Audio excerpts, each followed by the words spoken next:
시편 37편 4절 다 같이 읽겠습니다.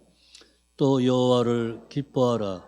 그가 내 마음의 소원을 이루어 주시로다. 아멘. 한번 따라 하십시다. 하나님을 기쁘시게.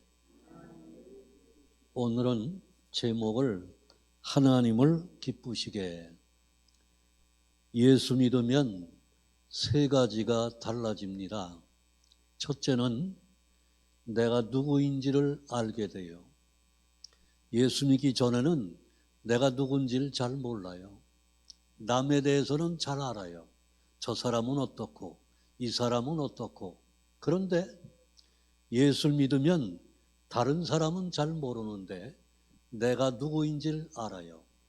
베드로가 예수님을 만났을 때 뭐라고 그랬는가 하니 그 말씀대로 고기를 잡은 것이 153마리, 그무리가 찢어질 정도로 잡혔어요. 그때 베드로가 뭐라고 말하는가 하니 주여 나를 떠나소서 나는 죄인입니다. 내가 누군지를 알게 된 겁니다. 이것은 베드로만 그런 것이 아니에요. 예수 믿으면 내가 누구인지를 알아요. 우리가 알아야 할 것은 남을 아는 것은 그건 중요하지 않습니다. 내가 누구인지를 밝히 알아야 돼요. 분명히 예수 믿으면 내가 누구인지 나는 죄인입니다. 하나님은 창조주고 나는 피조물입니다. 하나님은 아버지고 나는 자녀입니다. 그러니까 내가 누군지를 똑바로 알아요.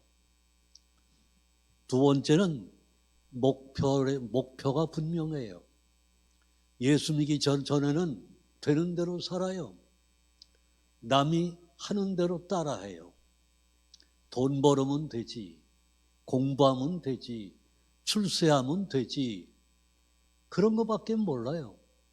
목표가 분명치 않아요. 여러분, 돈만 가지고는 인생을 다 해결하지 못합니다. 공부한 것만 가지고는 인생의 문제를 다 해결할 수가 없어요. 그러니까 예수 믿으면 내가 왜 살아야 되는지, 예배는 왜 드려야 되는지, 왜 하나님 앞에 충성해야 되는지, 왜 기도해야 되는지 알게 돼요. 삶의 목표가 분명해지는 거예요. 여러분, 우리가 삶의 목표가 분명하지 못하면 흔들리는 거예요. 이 사람이 이렇게 하면 이리 흔들리고 저 사람 얘기하면 저렇게 흔들리고, 그러니까 줏대가 없어요. 근데 예수 믿으면 목표가 아주 분명합니다. 여기 시편 기자는 뭐라고 그래요? 여호와를 기쁘게 하라. 우리가 왜 예배를 드리고 왜 봉사를 하고 왜 충성을 하고 왜 살아가야 됩니까? 왜 돈을 벌어야 되고 자녀를 양육해야 됩니까?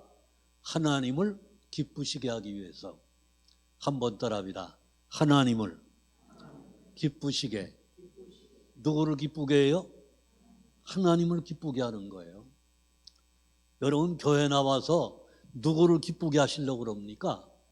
하나님을 기쁘게 하는 거예요. 하나님을 기쁘게 하는 것이 삶의 목표가 되어야 될 줄로 믿습니다. 초막이나 궁궐이다. 내 주 예수 모신 곳이 천국입니다. 분명히 주 안에 사는 것이 분명히 하나님을 기쁘시게 하는 목적을 가지고 살아가야 될 줄로 믿습니다. 또 하나가 예수 믿으면 한번 따라합니다. 감사할 것이 많다. 감사할 게 많아요. 예수 믿기 전에는 비교해서 살아요. 나보다 저 사람은 키가 크고, 나보다 저 사람이 얼굴을 잘생기고, 저 사람은 돈이 많고, 저 사람은 권세가 있고, 비교를 해요. 그래서 나는 저 사람보다는 불행하다 생각을 합니다. 근데 예수 믿으면 그렇지 않아요. 하나님이 나의 아버지니까 하나님이 나와 함께 해요. 분명히 사망의 음침한 골짜기로 다닐지라도 해를 받지 않아요. 왜? 하나님이 나와 함께 하니까. 나를 지켜주시니까. 눈동자처럼 지켜주시는 줄로 믿습니다. 걱정할 것이 없어요. 성경에는 두려워하지 말라 그랬어요. 두려워하지 말라는 말씀이 365번 계속 나와요. 염려하지 말라고 그랬어요. 염려한다고 키가 한 자나 더 하느냐? 아니라는 거예요. 염려해서 되는 법은 없어요. 성경은 뭐라고 말하느냐? 맡기라고 돼 있어요. 내 염려를 하나님께 맡겨라. 여러분, 우리 예수 믿으면 은혜를 받게 되는데, 성령의 충만함을 받게 되는데, 은혜 받고 나면 왜 그렇게 기쁜지 몰라요. 얼마나 기쁜지. 예? 이 세상에 부러울 것이 없어요. 여러분, 감사가 넘치는 거예요. 그게 사도 바울이 뭐라고 그래요? 항상 범사에 감사하라. 왜? 은혜 받으면 내 마음이 평안해요. 내 마음에 기쁨이 넘쳐요. 사랑이 넘쳐요. 그러니까 감사할 수밖에 없어요. 저희는 어머님이 예수를 믿었거든요. 저는 그 어머니 업혀서 교회를 다녔습니다. 공주, 충청남도 공주군 유구면에서 저는 자랐는데, 근데 그 어머님이 38살부터 예수를 믿으셨다고 그래요. 제가 이제 막내둥이거든요. 막내둥인데 어머님 업혀가지고, 그러니까 어머님은 새벽 기도를 한 번도 안 빠지셨는데, 저는 어릴 때부터 어머님 때문에 새벽 기도를 한 거예요. 근데 그 어머님이 뭐냐면 항상 주 안에 있는 나에게 딴 근심이 있으랴, 이 찬송을 늘 불렀어요. 주와 같이 길 가는 것, 즐거운 길 아닌가. 그리고 지금까지 지내온 것 하나님의 은혜일세. 복의 근원 강림하사, 이 찬송가를 그렇게 잘 부르셨어요. 그런데 어머님이 먹든지 마시든지 하나님을 기쁘시게. 사도 바울이 뭐라고 해요? 먹든지 마시든지 하나님을 영화롭게, 하나님을 기쁘시게 분명히 말하고 있잖아요. 한번 따라합니다. 예수 믿으면 내가 누구인지를 알고, 예수 믿으면 삶의 목표가 분명하고, 예수 믿으면 감사가 넘친다. 비교하고 살질 않아요. 비교할 필요가 없어요. 여러분, 비교하지 마세요. 내가 받은 은혜가 최고입니다. 내게 주신 축복이 가장 고귀한 겁니다. 남의 떡 그거 볼 거 없어요. 하나님의 주신 만나가 최고예요. 하나님의 은혜가 최고예요. 하나님의 돌보심이 최고인 줄로 믿습니다. 요리분담 1문에 뭐라고 되어 있는 거 아니? 사람이 제일 되는 목적은 하나님을 영화롭게 하고 하나님을 기쁘시게. 그러니까 요리문답 제1문에 하나님을 기쁘시게 하라는 거예요. 하나님을 영화롭게 하는 거예요. 저와 여러분이 우리가 얼마나 더 살는지는 모르지만 한번 따라합니다. 하나님을 기쁘시게. 여기 시편 기자는 다윗은 말하기를 이 하나님을 기뻐하라. 하나님을 기쁘게 하면 뭐라고 돼 있어요? 내 마음의 소원이 이루어진다는 거예요. 저는 수없이 많이 기도를 했죠. 목회를 한 45년 했기 때문에 참 기도를 많이 했어요. 그런데 기도할 때마다 하나님이 응답해 주셔요. 여러분, 절대로 낙심하지 말고 비교하지 말고 어떤 일이 있으면 하나님께 무릎을 꿇으시기를 바랍니다. 하나님께 무릎 꿇으면 하나님이 책임져 주실 줄로 믿습니다. 뭐 제가 뭐가 있습니까? 뭐 교회 가서 목회하는데 제가 뭐가 있어요? 공부는 좀 했지만 공부는 별거 뭐 그거 가지고 되겠어요. 근데 무릎 꿇고 기도하면 역사가 있어요. 무릎 꿇고 기도하면 문제가 해결돼요. 그런 일을 뭐 수백 번, 수천 번 봤죠. 여러분 꼭 기억할 것은 우리가 하나님 앞에 내가 누구인지를 알았으면 나는 한계가 있어요. 나는 부족해요. 내 마음은 왔다 갔다 해요. 그러나 주님 바라보면 온전케 되는 줄로 믿습니다. 무거운 짐을 가볍게 하시는 우리 주님, 우리를 온전하게 만드시는 주님, 그분을 바라보시기를 바랍니다.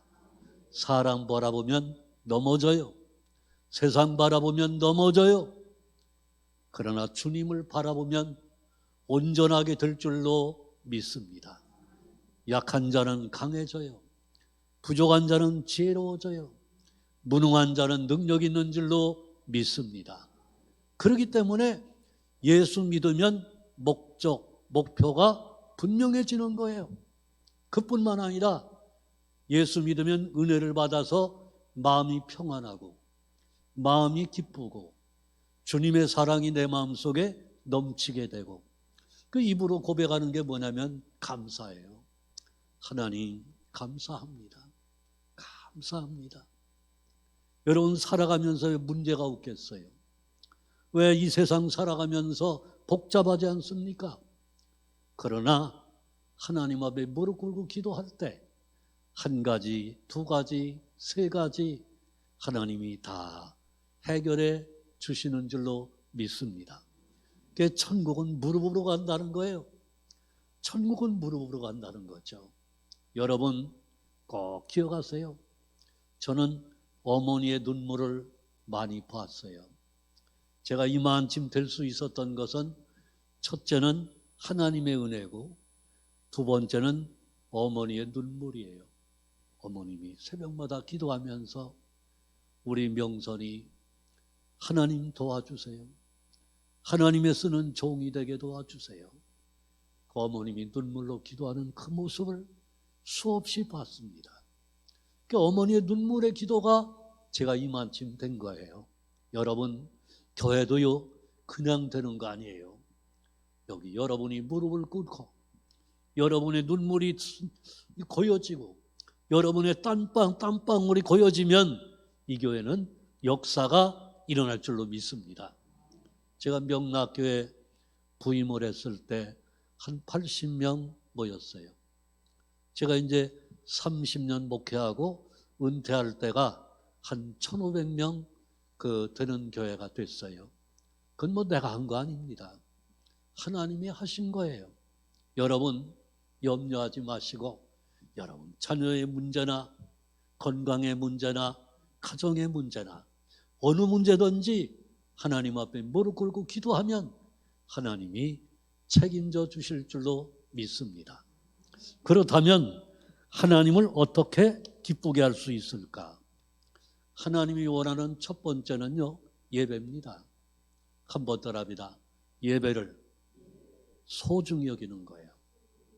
그래서 하나님을 기쁘게 하는 방법은 예배를 바로 드려야 돼요.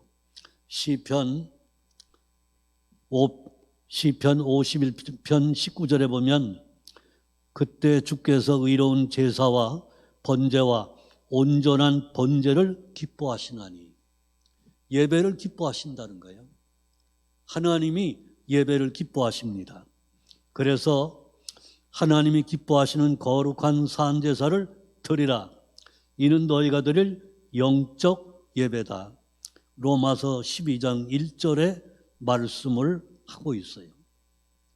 예배를 소중히 여겨야죠. 저희 어머님이 이제 저를 늘 뭐냐면 어릴 때부터 업혀서 교회를 갔고 그 다음엔 자라서 어머님이 꼭 깨워요. 명선아 우리 새벽기도 가자. 꼭 깨워서 같이. 그 바람에 저는 교회를 떠나보질 못했어요. 교회에서 늘 봉사하고 청년회하고 성가대하고 교사하고 그리고 뭐냐면 쭉 그렇게 자랐어요. 여러분, 예배는 소중한 줄로 믿습니다. 다른 거는 잊어버려도 한번 따라합니다. 예배는 잊어버리지 말자. 꼭 예배는 잊어버리지 말아야 돼요. 다른 건 잃어버릴 수 있지요. 그러나 하나님 앞에 드리는 예배, 하나님 앞에 드리는 산제사, 하나님이 기뻐하시는 예배를 바로 드리시기를 바랍니다. 저도 지금 80이지만 지금까지 예배를 어머님 그 영향을 받고 제가 은혜 받은 다음 그 예배를 소중히 여기지요. 예배보다 더 소중한 게 어디 있어요? 예배 드리면 은혜를 받아요. 그래서 우리 이 세상에 답답하게 살잖아요. 복잡하잖아요. 네? 그런데 예배 드리면 우리 마음이 시원해요. 예배 드리면 시원하거든요. 답답하다가도 말씀을 듣고 찬송을 하고 기도하면 그 모든 짐이 사라져버려요. 내 마음속에는 근심, 걱정, 염려가 사라지는 줄로 믿습니다. 그래서 여기가 바로 여러분 문제의 해결이 여기 있는 줄로 믿습니다. 그러려면 예배를 소중히 여기시기를 바랍니다. 하나님이 기뻐하는 건 뭐냐? 한번 따라합니다. 믿음. 믿음을 기뻐해요. 히브리서 11장 5절에 분명히 믿음이 없이는 하나님을 기쁘시게 할 수 없다고 그랬어요. 믿음이 없이는 하나님을 기쁘시게 할 수 없다는 거예요. 그러니까 다른 건 좀 가난해도 한번 따라합니다. 믿음만은 부자가 되자. 제가 맹동교에 있을 때 그 맹동교에 담임했던 그 목사님이 계셔요. 이 양반이 맹동교회 와 설교하는데 그래요. 마태복음 8장 5절부터 13절에 있는 백부장에 대해서 말씀을 전하는데 그래요. 믿음 부자가 되자 그래요. 한번 따라합니다. 믿음 부자. 집은 좀 작은데 살아도 재산은 좀 다른 사람보다 많지는 않아도 다른 건 부족해도 여러분 믿음만은 부자가 되시기를 바랍니다. 다른 건 좀 떨어지는 게 있어도 믿음만은 앞서시기를 바랍니다. 왜냐? 하나님이 기뻐하니까. 믿음이 없이는 하나님을 기쁘시게 할 수 없다고 그랬어요. 성경에 뭐라고 했어요? 내 믿음대로 될지어다 그랬어요. 믿음대로 되는 거예요. 여러분 박사학위 못 받으셨어도 아무 상관없어요. 믿음만 있으면 되는 줄로 믿습니다. 내 믿음대로 될지어다 그랬어요. 예수님 말씀이에요. 내 말이 아니에요. 오늘 우리 성도님들 믿음 부자 되세요. 그래서 하나님을 기쁘게 하는 아름다운 성도가 되시기를 바랍니다. 제가 이제 한 가지 좀 예화를 좀 하려고 그래요. 믿음이 좋은 권사님 한 분이 있었어요. 이 권사님에게는 딸이 둘이 있어요. 한 딸은 천국에 먼저 갔고 둘째 딸은 미국에 살아요. 미국의 딸이 어머니 미국에 한번 오세요. 간곡하게 얘기하는 바람에 미국을 가기로 하고 비행기를 탔어요. 비행기를 타고 태평양을 건너가는데 1시간쯤 지났는데 이 기압골에 의해서 비행기가 출렁거리기 시작하는 거예요. 착착 떨어지는데 어떤 때는 100m, 150m가 척 떨어질 때가 있어요. 저도 이제 미국을 두세 번 갔으니까 아주 어떤 때는요 진짜 이거 죽는 거 아닌가 두려움이 올 때도 있어요. 이 권사님이 그냥 이 뜨개질을 하다가 옆에다 놓고서 성경책을 펴본 거예요. 그런데도 이 비행기가 이 요동하는 게 그치질 않고 이제는 그냥 심각한 단계가 왔어요. 여기저기서 그냥 그 비명을 지르는 거예요. 예? 근데 이 권사님은 아무런 걱정이 없어요. 조용히 눈을 감고 기도해요. 이제 한 20분쯤 그런 요동이 끝났는데 옆에 있는 분이 그분에게 물어본 거예요. 아니, 이렇게 위기를 만났는데 비행기가 이렇게 위태로운데 어떻게 그렇게 침착하세요? 그때 권사님이 얘기를 했어요. 나는요, 딸이 둘이 있어요. 첫째 딸은 지금 천국에 있고 둘째 딸은 미국에 있어요. 만약에 내가 여기서 하나님 부르신다면 첫째 딸을 천국에서 만나게 될 것이고, 만약에 여기서 산다면, 미국을 간다면 둘째 딸을 만나게 됩니다. 그러니 무슨 걱정이 되겠어요? 여러분 기억하세요. 믿음이 있으면 두려울 것이 없어요. 두려울 게 없어요. 저는 이제 목회하다 보니까 예배당도 져야 되고 많은 일들이 있잖아요. 그런데 겁낼 것이 없어요. 겁나는 게 없어요. 왜? 하나님이 하시니까. 우리 하나님 부자니까. 하나님이 채워주시니까. 여러분, 그게 뭐예요? 믿음이에요. 이런 믿음을 가지셔야 될 줄로 믿습니다. 전 여러분이 아시는 대로 우리는 세 자녀가 전부 다 목회자잖아요. 내가 목회하라는 말을 하진 않았어요. 그냥 마음속으로 한 사람 정도 했으면 좋겠다 그랬어요. 그런데 나중에 보니까 셋 다 했어요. 그게 하나님이 하신 거죠. 내가 한 건 아닙니다. 다시 말하면 하나님을 기쁘게 하려면 어떻게 하느냐?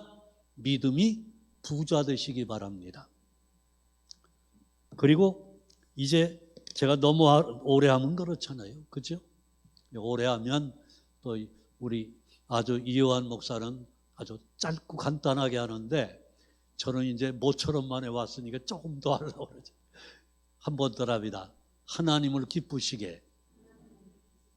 기도하면 하나님을 기쁘게 하는 거예요.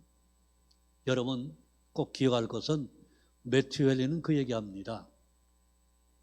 아침의 기도는 열쇠가 되고 저녁의 기도는 자물통이 된다 그랬어요. 아침에 기도하면 열려진다는 거죠. 하루가 열려진다는 거예요.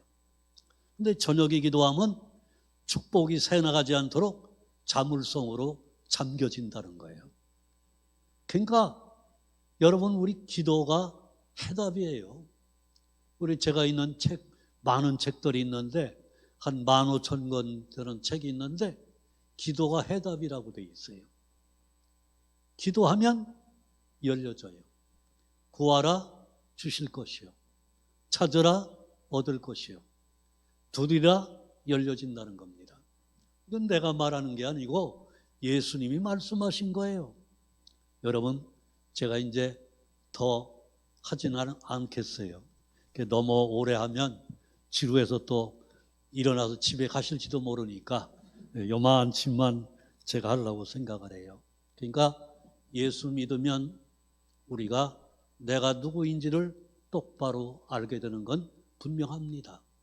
제가 이 책을 많이 보면은 느끼는 것이 예수 믿고 간증한 내용들을 보면 전부 똑같아요. 내가 누구인지를 깨달았다는 거예요. 또 한 가지가 삶의 목표가 분명해졌다는 거예요. 먹든지 마시든지 일어나든지 앉든지 예배를 드리든지 일하든지 직장을 다니든지 사업을 하든지 농사일을 하든지 뭘 하든지 한 가지 분명한 것은 하나님을 기쁘시게. 여러분 여기 나오신 모든 분들은 하나님을 기쁘시게 하는 삶을 사시기를 바랍니다. 저도요 앞으로 남은 생애를 어떻게 하면 하나님을 기쁘게 할 수 있을까? 어떻게 하면 하나님을 기쁘게 할 수 있을까? 한 가지 목적이 남겨져 있습니다. 이거는 저만 아니라 여러분들도 그런 줄로 믿습니다. 하나님을 기쁘시게. 다 같이 합시다. 하나님을 기쁘시게. 누구를 기쁘시게? 하나님을 기쁘시게 하세요. 그러면 여기 뭐라고 되어 있는 거 아니? 여호와를 기뻐하라. 내 마음의 소원을 이루어 주시리로다. 마음의 소원 뭐 있습니까? 하나님을 기쁘게 하세요. 마음의 소원이 이루어질 줄로 믿습니다. 기도하겠습니다. 하나님, 우리의 남은 생에 어떻게 살면 될까요? 하나님을 기쁘시게 하는 삶을 살게 하여 주시옵소서. 예수님의 이름으로 기도합니다.